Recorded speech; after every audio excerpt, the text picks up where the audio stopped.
Sound check 1, 2, 3, 4.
Good evening and welcome to tonight's debate. My name's Hank Stevenson. I'm the editor of the Arizona Agenda, and I'll be the moderator for this evening's debate. The Citizens Clean Election Commission is the sponsor of this event.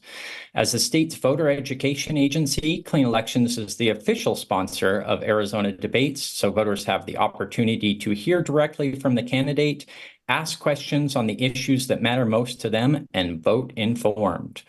All registered voters can vote in the general election, which will be held on November 5th. The voter registration deadline is October 7th, and early voting begins on October 9th. Voters who are watching this debate live, you can submit a question at any time. Do that through email, debates@kc-a.com. You can text it in to 408-840-8350, or you can call it in to 480-937-1253. We may not get to all audience questions, but we'll do our best. Tonight, we're hearing from candidates in Legislative District 9, which covers West Mesa. Candidates, you'll have 1 minute for your opening and closing statements and 1 to 2 minutes for responses to voter questions. We encourage an open exchange of dialogue between candidates. If you feel the need to respond to another candidate's comments after they have concluded speaking, you may do so. I may limit responses for time management purposes, and we remind the candidates and the audience that this is a respectful, courteous, and professional environment. Our goal tonight is to connect candidates and voters so our electorate may vote informed. Tonight, we are joined by Representatives Lorena Austin and Seth Blattman, the Republican challengers in the race, who include Marianne Mendoza and Kylie Barber, have declined to attend. And the candidates for the Senate race in the district have also declined to attend. That includes Republican Robert Scantlebury and Democrat Eva Birch. Okay, candidates, why don't you start it off by telling the voters a little bit about yourselves? And Representative Austin, why don't you take the lead? Yeah, thank you so much, Hank. It's good to see you again. And thank you to Clean Elections for having us tonight for this debate. It's super important that voters are informed and know their representatives and candidates. I am State Representative Lorena Austin. I'm a fifth-generation Arizonan, and I have the honor and privilege of serving Legislative District number 9, which is West Mesa, a little bit of Tempe, but it's where my family has resided for over 100 years. Super rooted in the community. I'm a granddaughter of farm workers. Both my parents come from working class backgrounds and eventually became a civil rights attorney. My father's a civil rights attorney here in LD9, and my mother's a teacher and a former social worker. And so myself, my life has taken a lot of different paths, but eventually I was really excited and honored to attend Mesa Community College, where I was student body president. And then I transitioned to Arizona State University and received my degree in immigration policy and economy from the School of Transborder Studies. In tandem with that, before coming to the legislature, I worked for Maricopa Community Colleges for almost 10 years in student affairs. And it's been just an incredible experience. I was elected in 2022 because I felt our community needed a voice, someone who was from our community, who looked like our community, who could advocate for our community. So it was the honor of a lifetime to be elected in 2022 by my community and constituents in LD9, and it's been an honor to serve in the state legislature. I'm really excited for the topics we'll be talking about tonight, introduce myself a little bit more to the voters, and just thank you so much for having me. I didn't know you were a fifth-generation Arizonan representative. That's a lot of generations for this state. Pretty rare, yeah. Pinal County, and then shifted over here to Maricopa in the 1920s. Okay, Representative Blattman, why don't you tell the voters a little bit about yourself? Yeah, Representative Seth Blattman, proudly representing LD9 for the last 2 years. I grew up in Arizona. I'm a business owner out here. I own a furniture store in East Mesa. And, I'm looking to hopefully start a family soon and raise the next generation of Blattmans. And, you start thinking about what kind of state you want to raise a family in. And, you know, being 49th in the nation in education spending is not something that's ideal. So more funds for public education is something that's very important to me. Ideally, we need access to abortion. Abortion rights are very important, and we need them in our state. So been proudly representing the district for the last 2 years and hope to continue the service. All right, thank you both. Let's get into some questions. And since you're both finishing off your first term, I think that's kind of a good place to start. We've got some questions from the audience along these lines, but let me phrase this as Governor Katie Hobbs has been in office for 2 years with a Republican majority in the legislature. And I want to know, what are the most consequential policy wins that Democrats have been able to achieve in those 2 years of divided government? And Representative Austin, why don't we start with you again? Yeah, I think it's been so interesting entering a legislature and coming into politics and seeing how the systems work and what we really can, compromise on or get across. I think one of my uh, favorite accomplishments that we were able to happen was affording money to our housing trust fund. $150 million into the housing trust fund was huge, and because that was a big issue for our district, and Democrats really came together to pool the resources and funds we had at the time to really impact Arizonans in the way we knew best. Got some money for public funding. You hear a lot about budgets and how they're created and who gets what dollar amounts. But I think for the Democratic side, we're really proud of what we were able to do in these past two cycles. We were able to keep some arts funding this year. So a lot of it, maybe the bills that we wanted to see didn't come through because Democrats are not in the majority. And a lot of people might not understand that that's, how a lot of movement goes through for certain policies. And so the budget is kind of where we were able to kind of make the wins where we could. And so I'm proud of those wins that we got. Okay. Representative Blattman, any wins in the budget for your district you want to talk about, or other policy achievements that Democrats have gotten in the last couple of years? Absolutely, yeah. Representative Austin, yeah, 150 million for affordable housing in the previous budget, 300 million for K through 12 public education. These only happen because we do have Democratic Governor Katie Hobbs in place, and wouldn't have happened without her. We were also able to get Prop 400 through, so that will be on the ballot. Half-cent sales tax for infrastructure, which was a major accomplishment getting it through the legislature. And also, let's not, forget about. I mean, her veto stamp has been amazingly consequential. I think in her first session, it was over 140 vetoes, which is a record. And the ability to veto some really horrible legislation, has been extremely beneficial to our state. Well, that's a good segue, actually. So what, every year, and especially this one, every election year, and especially this one, we hear that Democrats have a really good shot at taking the majority at the Capitol, or at least splitting one or two of the chambers. And I think what I'd like to know is, what would that look like if Democrats did win the majority? What kind of policy goals do you think you'd be able to enact with a Democratic majority that you just haven't been able to do under a Republican majority? And to keep it fair, let's put Representative Blattman on the spot first for this one.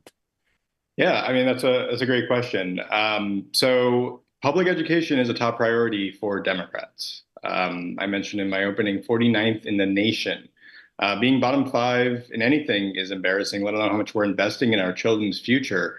I grew up in Arizona. I got a good public education, and I think we owe our children that same great education. A Democratic majority, we would want to restore voting rights, which has been suppressed over the last couple decades with the current Republican majority. Free school lunches. These are popular policies that the people of Arizona are asking for and want, but just haven't come to fruition. And of course, restoring abortion rights would be a top priority. Let me ask follow-up. You mentioned restoring voting rights. What does that mean? What would that look like? What kind of policies do you have in mind there? Yeah, so most of the legislation that I've run while in office has been related to voting rights, and putting the permanent back in the permanent early voter list comes to mind. 80% of people in Arizona vote by mail. They love their vote by mail, but it's been weakened over the last several years. I also ran legislation to protect poll workers and people involved in elections.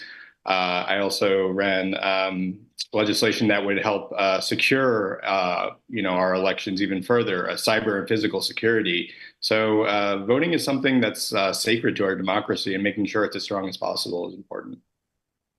Right. Rep. Austin, same question. If Democrats take the majority, if you can get one or two more Democrats in the House or Senate, what do you think might be possible then that isn't possible today? I think we could bring a lot of community-centered policy to the forefront.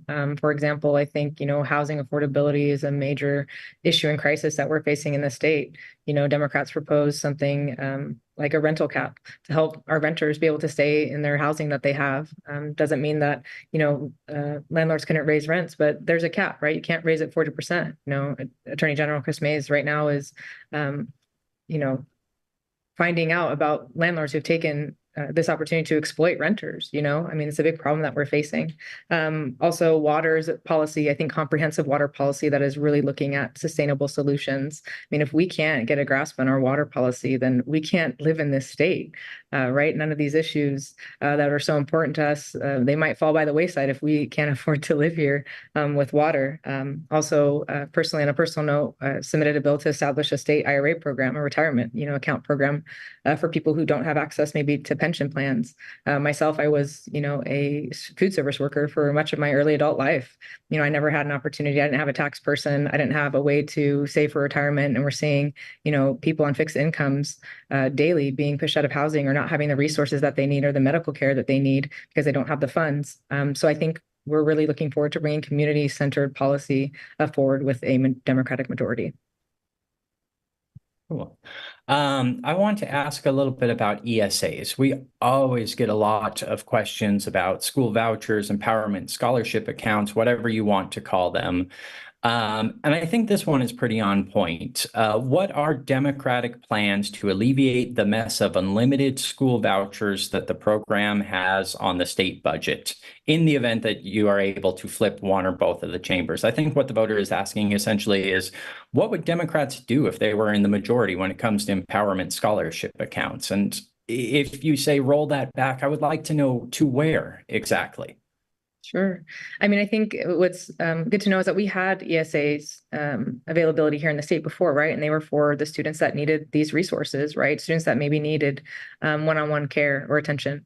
And so rolling back would mean revisiting the students that really, really need, the ESA program, and also, but not allowing, these funds to go to private institutions, really wealthy, individuals who might have been able to pay for private schools, because what's happening is these funds are draining public school funds. There's not two separate pots, right, for ESAs and then public schools. But there's also not a lot of accountability measures tied to these universal vouchers. And so we've continuously asked as Democrats for accountability measures.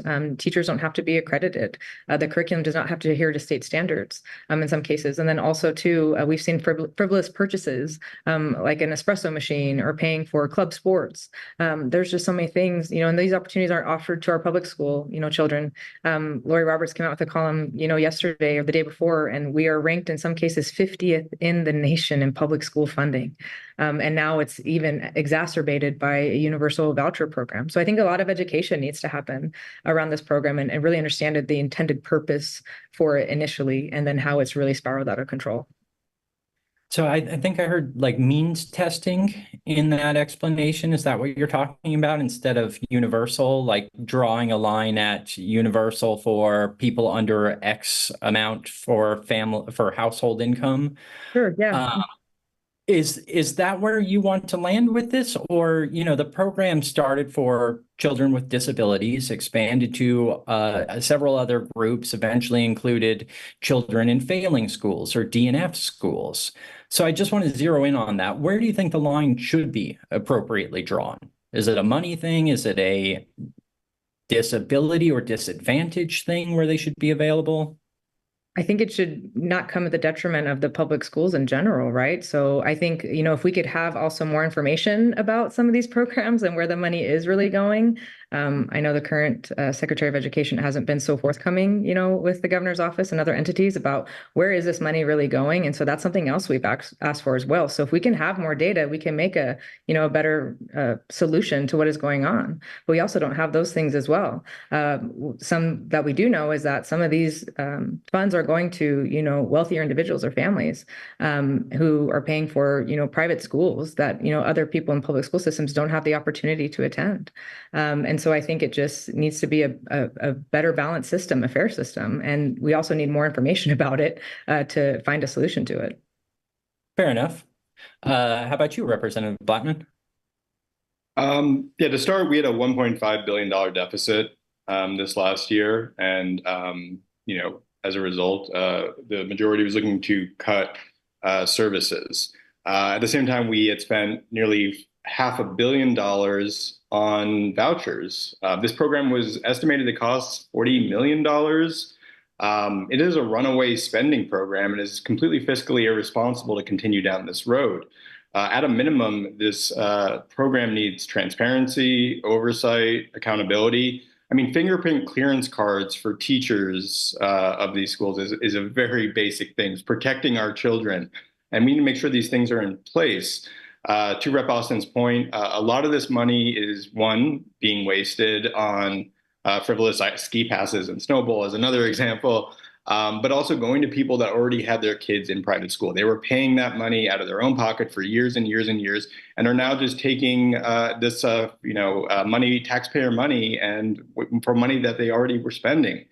To Rep. Austin's point, there's a role for ESAs, but they also shouldn't be succeeding at the expense of public schools.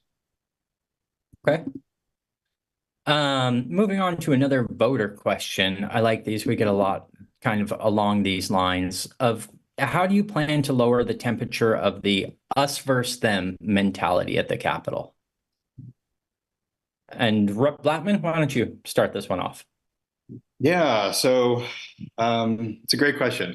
So I do it, one, I guess, by the way I act at the legislature. I'm one of the people that truly work across the aisle to try to get things done. I have good relationships with every Democrat, every Republican, talking to everyone. But this is a major problem right now. The current political climate is people are not happy with what they see on TV. They see two loud voices, probably the extremes, yelling at each other. People are tired of being told to hate their neighbors. People who aren't talking to family members because of politics is really terrible. A big part of the reason I initially ran was because of extremism, and we've been electing extreme candidates to the legislature. We need to elect more serious, middle of the road candidates that actually represent their entire district, and that'll bring down the temperature of things. Well, I've got a question. I want to piggyback on that about the Make Elections Fair Act, but we'll save that for a little bit later. Representative Austin, your thoughts on how to calm the political winds these days? Yeah, I think to Representative Blattman's point, it's how we show up too as legislators, right? And how we treat others. I think it's really important. I think for our district in particular, me growing up there in what you would call a purple district, it's really split down the middle. That's my whole life. I mean, half my family were Republicans. It's not unfamiliar for me to talk to someone with a different perspective. And I have incredible relationships with so many people in our community, regardless of the letter next to their name.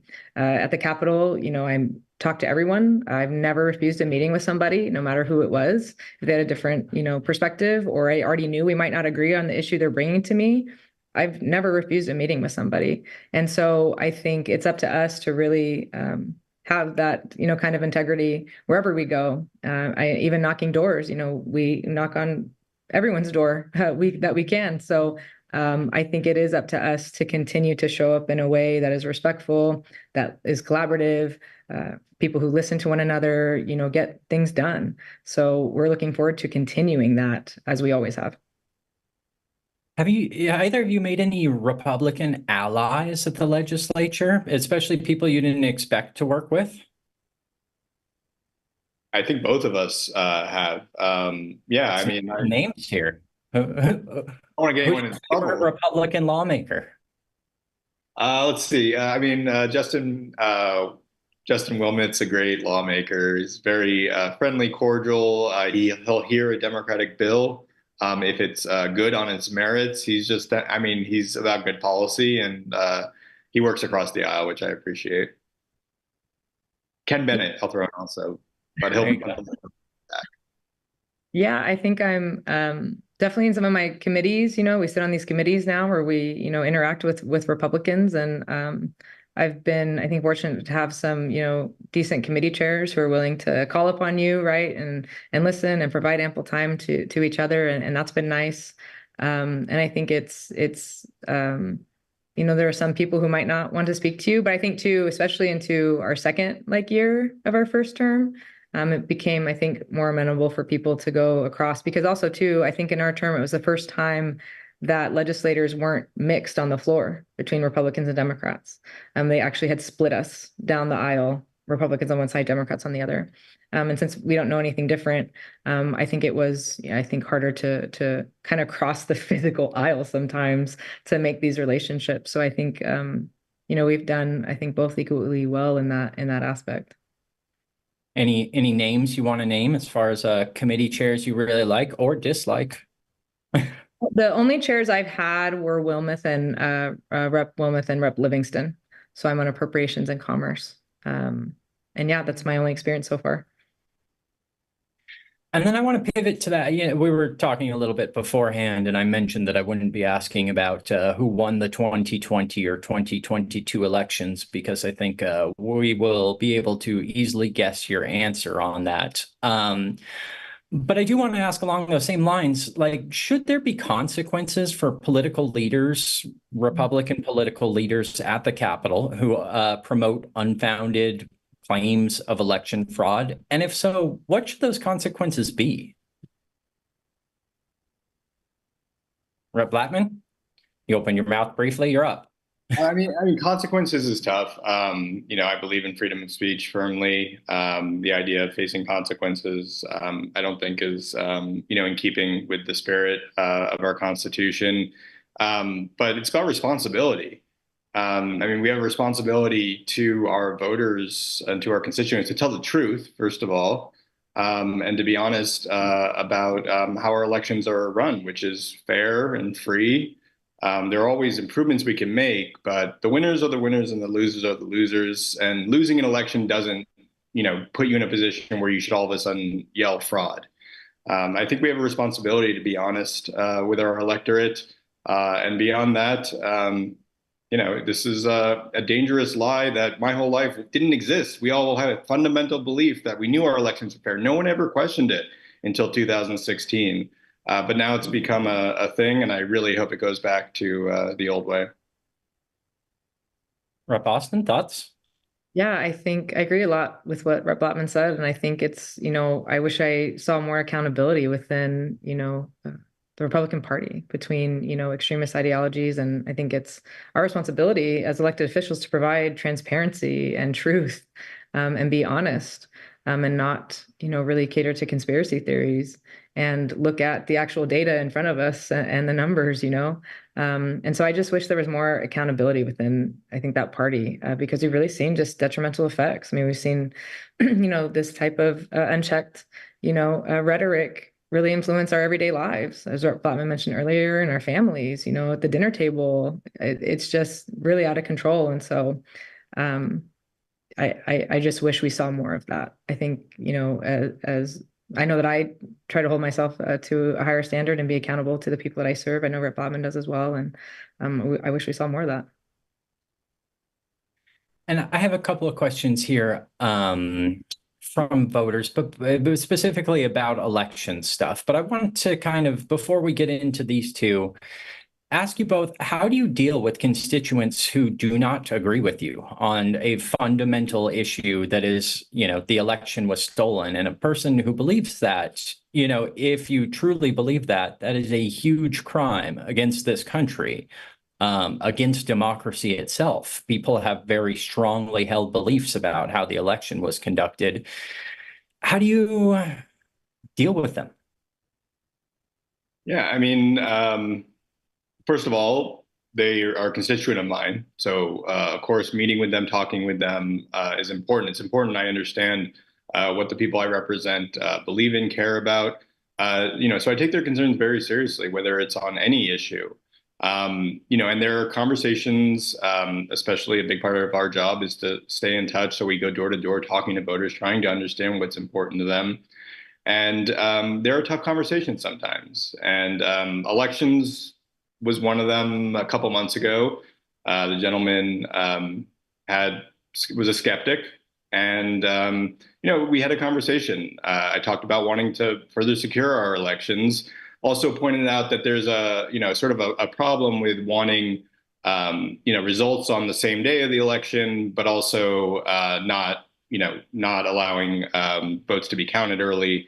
That there's sort of a problem there. So we were sort of brainstorming ideas on how to fix things. But the fact is that, our elections are fair. I don't shy away from that. I told him that that's the case. I had no reason to think if he had evidence, please present it. But other issues come up also. Not everyone's going to agree with me on every issue. Abortion occasionally comes up. And usually what I say is, listen, we obviously disagree on this issue, but I'd love to have a conversation. I'd love to understand where you're coming from. So if we're able to have a conversation and not an argument and just try to learn from each other, I'm game if you are. What about you, Rep. Austin? Yeah, I think it's important. And, I would tell someone too, I really encourage them to get involved, at the recorder's office. I've met people that maybe we didn't see eye to eye, and I'd say, well, you can go down there. It's an open space where you can learn about how things are being run. I'll connect you if you want me to. So always just providing that opportunity to really learn about how we do elections here in Arizona. But that's to be said about, other things as well.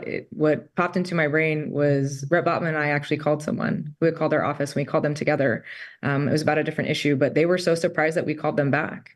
And it was on an issue that we didn't clearly agree upon, but they just appreciated that we reached out to talk to them and take time out of our day. And that's the work that we need to be doing. Instilling trust back in elections also means instilling trust back into the legislators that you elect. And that means showing up for them regardless of your perspective or thought, and if you disagree or not.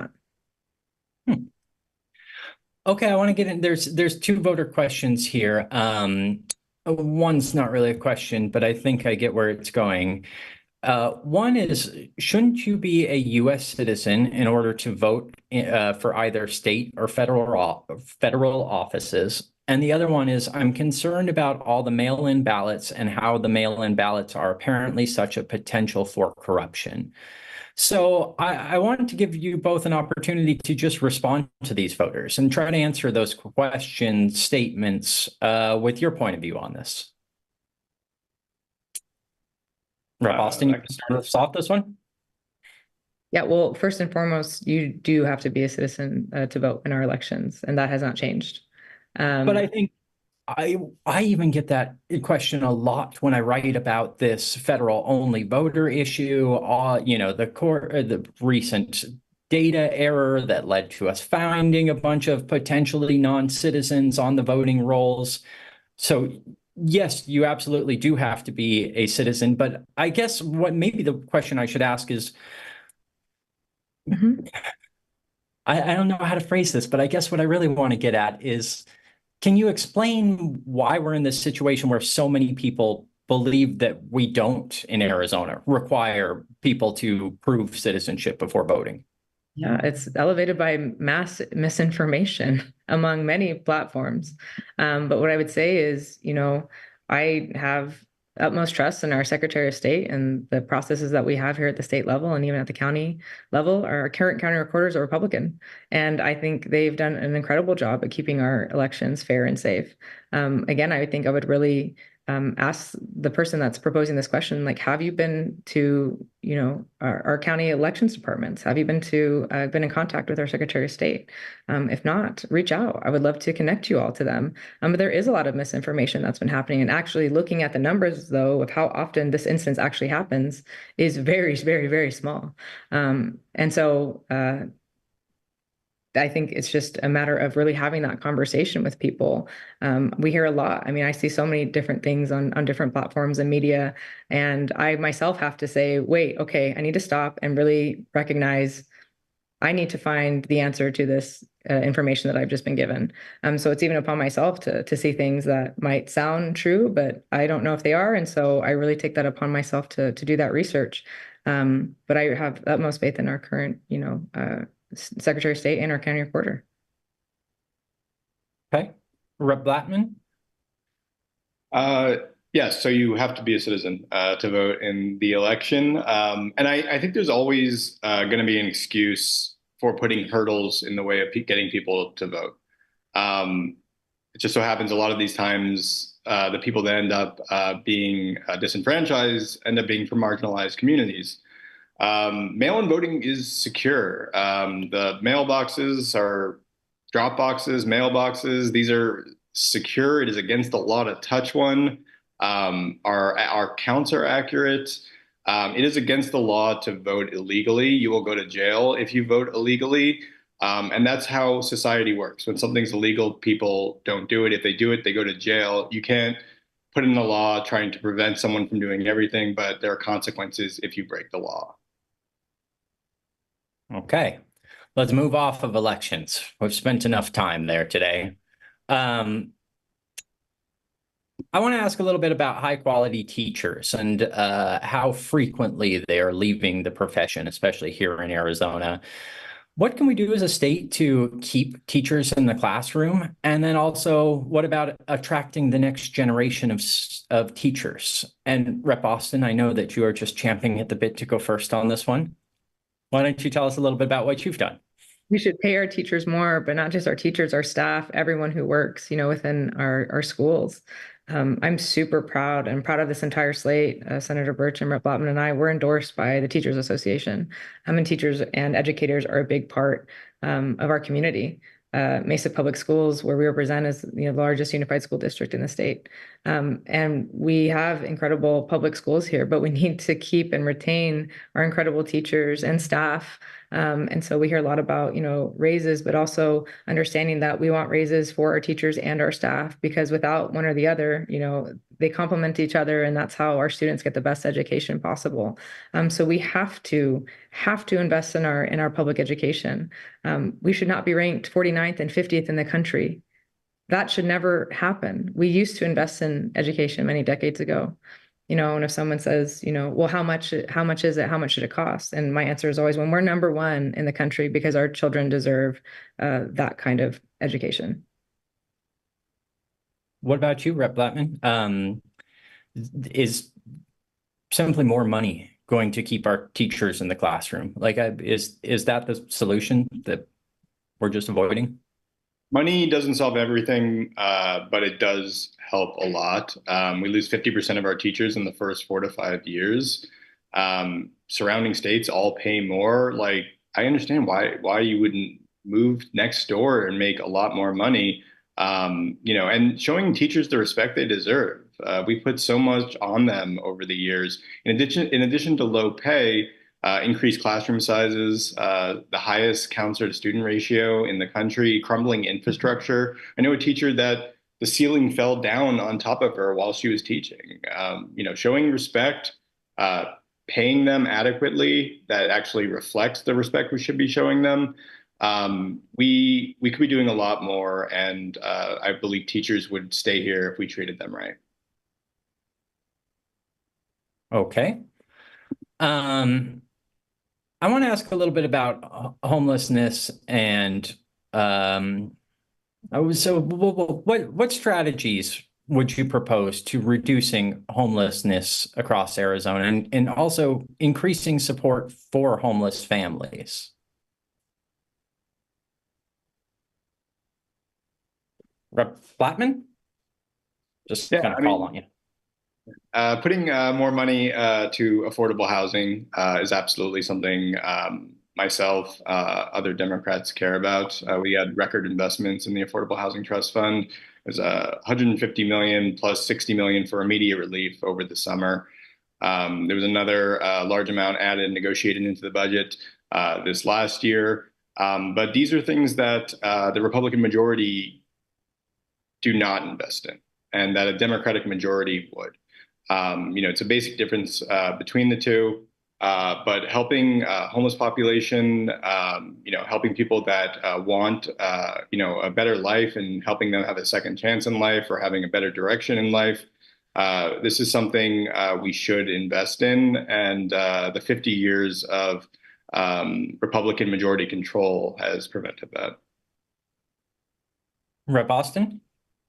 Yeah, I think in tandem with what Rep. Blattman said, I mean, we had an opportunity to put more money from our budget into LIHTC programs, which is a low-income tax housing credit that would allow developers to build affordable housing. And, I think we also need to change the narrative of what affordable housing is or looks like. So many people have this really negative connotation with it, but I grew up in affordable housing. Actually, it was such a great opportunity and service for my family. I don't know that I would be here without it. And also it looks like me today currently. As legislators, we only make $24,000 a year. I don't even make enough to rent an apartment in my own district, much less buy one. I mean, there's a whole generation of first-time homebuyers that aren't able to have that opportunity. There's also a lot of social services we could be helping pour money into for our cities, our local communities. We both have been active in supporting even our religious communities here in LD9, working with them. They do so much gets put and burden gets put on them because we're simply not affording enough money to other services. And so working with them and being creative, about solutions to really help people. To a bill that came up, in Commerce was a housing bill that would create smaller lot sizes, and unfortunately, people on the other side of the aisle were tuning things. Well, then people are just going to build tree houses, and that just shows such a disconnect between the needs of our community. People don't want to live in tree houses, but they're willing to live in a smaller house so they can simply have a roof over their head. People who are unhoused might not be able to hold a steady job. There's so many things and layers to this issue, and so we really do need legislators that are willing to take to task and understand the real needs of their community to help solve this issue. I'm glad you mentioned that kind of zoning reform bill. I didn't remember how either or both of you had voted on that, but it had both bipartisan support and bipartisan opposition. And for the audience members who aren't geeky enough to know what I'm talking about, there was essentially a bill that would say that housing is a matter of statewide concern, and therefore cities cannot enact zoning regulations beyond X, Y, and Z. And the idea was to force them to allow smaller lot sizes, more diversity of the kinds of things that we can build. But really within that, there was no guarantee that the things that would get built would be low-income housing. And that was one of the big criticisms of this policy. How did each of you vote on that? And how do you think it'll fare next year? Or do we have another plan along these lines? Is city zoning even part of the problem? I'll just throw all of that at you and see what comes back. So I voted yes. I think we both voted yes on this. And it may not have guaranteed specifically a certain type of housing, affordable housing, but the affordable housing crisis in large part is a supply issue. If we allow builders to build more homes, the law of supply and demand will bring down prices for renters. I think Rep. Austin made a great point that LIHTC would be this is some federal program, federal funds that would help alleviate the current supply issue. But the idea that people can't, afford to rent, in their community, or really we should be affording the opportunity to buy and build wealth, to the next generation. And we're selling the next generation short if we're just allowing things to continue as is. I believe in helping cities to alleviate the burden so that they can allow a larger supply of homes in their cities. Okay. Rep. Austin, did you already speak to this one? Yeah, I started it. Okay. Thank you. I forget with all this back and forth. All right, well, we're getting close to the end. I have a couple of quick ones that I want to throw at you guys. I promised that I would ask about the Make Elections Fair Act, so let's just start there. How do both of you plan to vote on the Make Elections Fair Act, the prop number of which is escaping me at the moment? And this is a citizens initiative to eliminate partisan primaries and instead enact a top two and potentially even a ranked choice style system in the future. Yeah, so I don't think the parties are very excited. And I am a Democrat, a member of the Democratic Party. At the same time, personally, well, it's private ballot, but I'll be voting yes on the make elections fair. And if you look at the primary results in my election, there's a good chance, depending on the legislature has a role in playing, number of candidates that would have gotten through the primary. But there's a very good chance I would have lost, and I would have lost my seat in this election. Um, I'm not going to lose the general. We're going to win in the general. I feel very good about that, and polling says the same. But I mean, I'm willing to give up my seat if it helps create a better government. And as I pointed out earlier in the discussion, we have a problem with extremism right now. Make elections fair stands to reduce extremism and get more qualified, better candidates into office. So largely, I think it's good for our democracy. So I'll be voting yes. Okay. Rep. Austin, how about you? Your private ballot? Tell us all about it, please. Oh yeah, I'm gonna go through this one. But yeah, I agree with a lot of what Rep. Blattman said. And, we're only seeing a larger number of, independents grow in the state, right? And they don't have the opportunity right now in some primaries and other opportunities to be able to cast their vote. And I think if you, are an eligible voter, you should be able to cast your vote in every single election that's possible. So I will be voting, yes on this initiative, and maybe too, it could increase the likelihood that people will be more active and involved in learning about the people that will be representing them. It could create a major shift for that. Interesting. I didn't know how either of you would answer those. A lot of times I can kind of guess, but this is one that divides people in fun ways. Okay. Let's just move on to closing statements now. Why don't you each take a few minutes to just wrap up the things that we didn't get to, that you want the voters to know about you, and give your final pitch for why people should support you when they go fill out their ballots. I can go first. Again, I'm here because I wanted to represent my community, and I wanted to represent in a way that had integrity and authenticity to that. And I've been really proud to do that. As a former educator in higher education, I was really focused on how can we, reduce the stress on our college students of all ages. And I was able to do that with a $20 million investment into the Arizona Promise program, which is for the 3 universities, and hopefully would be able to trickle down to our community colleges someday soon. But that was really important because we have students that are incurring massive amounts of debt. And so any way we can help them reduce that would only help us as a state in the long run in our economic progress, but also just alleviate the burden of our constituents and residents here, would allow them opportunities to maybe afford that house one day or get the job that they so desire. And so I was really proud to bring that. And I think overall, I'm so proud to serve with this slate.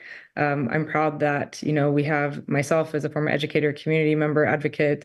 We have a small businessman with Seth and a nurse practitioner with Evan. I think collectively, we really do represent the community that we serve. And collectively, we were able to bring wins to the state and to our constituents. And I got $20 million in the Promise program, like I mentioned, but also Senator Birch, she's not here, got $10 million for firefighters.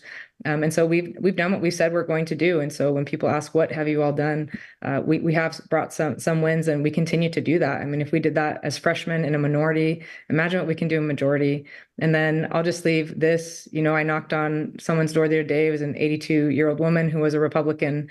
And she, asked me who I supported, for the presidency. And she wanted me to answer. And she asked if I supported Trump. And I said, ma'am, I'm sorry, I don't. And she said, good, because they've taken away, my party. It's been run over by extremists, and I don't have a place anymore. And I assured her that you have a place with us. I assured her that if there's anything that she needed, she can reach out to me. I gave her my phone number. I didn't want her to feel that way. And I think a lot of people are feeling that way. They want a space to have their voice heard and about, issues that impact them. And I know this team is willing to do that because we have always done that. We have always opened our door to anybody. I want everyone to feel comfortable and know that their legislator is working to them. At the very least, we'll listen to them always. So I hope to continue to do that, to build trust in us, and hope to earn your vote. And, reach out to us if there's any questions that you have, and we'd be happy to help. So just thank you for the opportunity for being here today. Thank you. And Representative Blattman, the final word. I mean, it's been an honor to serve LD9, and I think Rep. Austin alluded to it, but we've been successful in our first term in real achievements. My legislation helped create a micro business loan fund that's going to provide low interest loans to small businesses, 5 employees or less. And this is starting to lend out money now, and it's really going to help people in our community. We've also negotiated funds for the budget that will, at the end of the day, really impact people's lives for the positive, and very proud of that. In addition, we, serve everyone, regardless of party, Republicans, Democrats, independents. They are my constituents. They are people in my district. They're people I represent, and I mean to represent them all, and I believe I have. Constituent services is a big part of this job. People reach out to our office every day, with issues, maybe connecting with social services or whatever it may be, problems they're experiencing, and we try to help every single person. I can't say that every representative necessarily does that, but it's an extremely serious part of the job that we take very seriously. It's been an honor to serve the community, and if given another 2 years, we look to, really have even greater achievements. Given the opportunity, in a majority, we would pass popular policies that the people of Arizona overwhelmingly support and they would benefit from. So it's been an honor, and I very much hope I'm reelected and hope for your vote. Thank you. Okay, that concludes our debate. To our candidates, thank you so much for taking the time to participate tonight. We know you have very busy schedules. To the voters who took the time to watch tonight's debate and inform themselves ahead of the November 5th election, a big thank you as well. And we encourage you to visit azcleanelections.gov for official, accurate voting information. Thank you both very much.